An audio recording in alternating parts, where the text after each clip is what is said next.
So now that we have created the tasks, the clusters, it is time to create the services corresponding to those tasks. So let us go into the cluster, create the service. So it is going to be an EC2 service. Let us first create the config server service, the latest version, and let us give config service as the name. Let us run 2 tasks. I will keep the minimum percentage as 0 for the time being. And then, of course, in the placement templates, if you remember, we want this config server to be placed in a private. So let us click on the edit. And then in the constraint, you're going to add a constraint. And we are telling that this particular service and the corresponding tasks should be placed in an expression. So how do we find this particular expression? Of course, AWS has extensive coverage of how exactly to place the tasks and all. And of course, you can read this documentation, how exactly the tasks are placed. So you can see here we have given some custom attributes. And so how are we going to use these attributes? I think it is in this document. And nope. So let us look at it once again. AWS Query Language. Yeah, so you can see subject, operator, and the argument. You can see the subject, there is an operator, and the argument. So there are operators specified here. What are the operators? So here we are keeping it simple, and we are going to use an equals operator. So it will be like attribute, colon, attribute name. So let me copy this. So in the expression attribute, and after the colon, the key was group, and the value was private. So what it effectively means that when this particular service and the corresponding config server is provisioned to an EC2 instance, we are giving 2 as the instance, so meaning 2 instance of this particular task, and we're telling that please put it into a private subnet or an EC2 instance that has been given an attribute of private. Then that's all for this provisioning stuff. Then next step. So here we are going to use a load balancer. So how does this task is going to be reached by others? So we are going to use a load balancer. So in here you can see that 2 load balancers. We are going to use the ALB private load balancer. Okay, so automatically I have created the previous services, so there is already some services existing. For your case, you can create a new role if you want. And then the containers, you can see here there's a port mapping from 0 to 8888. That means a dynamic port. So let us add to this load balancer. And of course, you can see that of course there is a port 80 that will be listening on that particular load balancer.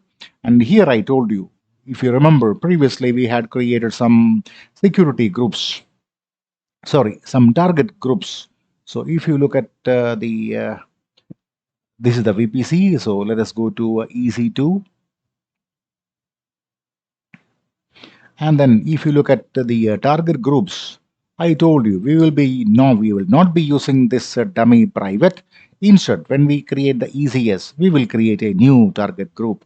And this is what. So you can see here the ECS demo config server, some target group will be created for this particular load balancer.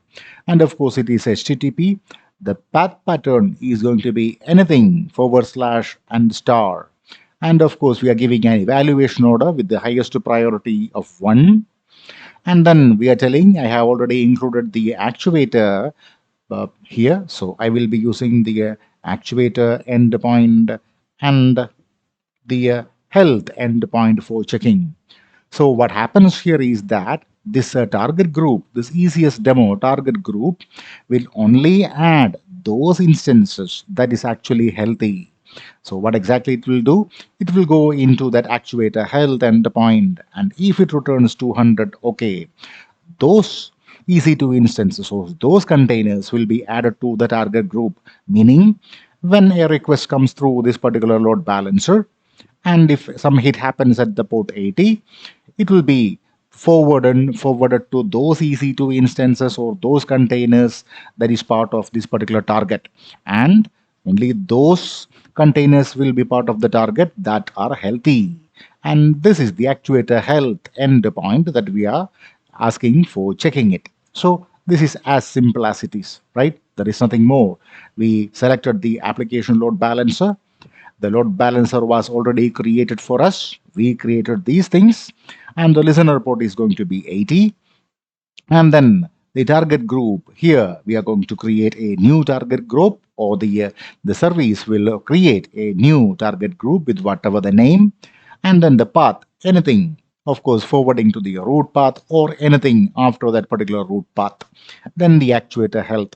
That's all. So we are not going to talk about auto scaling in this video. So let us keep the things simple here. So this is the whole thing. And let us create the service and see whether the service has been created successfully.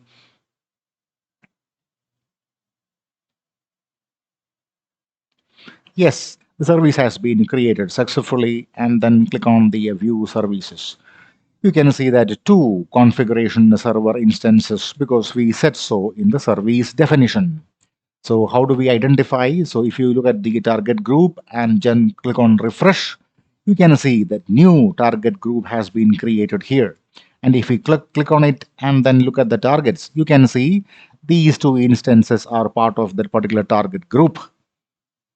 So effectively what we can do, we can actually delete this particular private, but for the time being, I'm not doing that. So let us stay here and see. After some time, it will take a little bit of time. If we are able to, or AWS is able to go through the load balancer and hit those endpoints, and if it returns healthy, you will see that those instances will be returning here. So let us again see whether it is still pending or running. Of course, it has entered the running state, hopefully. And now you can see the ECS demo, see this cluster is healthy, or the two instances, the config server instances is running healthy. So what we can do, we can go to the load balancer, to the private load balancer, and then click on these listeners. So what we can do, we can actually remove this dummy private from here. So what I am going to do, I will select that particular listener, delete it, and then again I add a listener, this time port 80. And so what exactly this means, any communication happening with this port 80 of this load balancer, please forward to the ECS demo target group that was created by the service. So let us add it and then view the listeners. So that's the end point. Now what we can do, we can actually remove this particular target group, which we are not, because you can see here it is not associated with any load balancer as of now. So this is how. And of course, let us go back to the target group and see whether the targets is up and running. Of course, the target is up and running. So two instances are registered with the target group.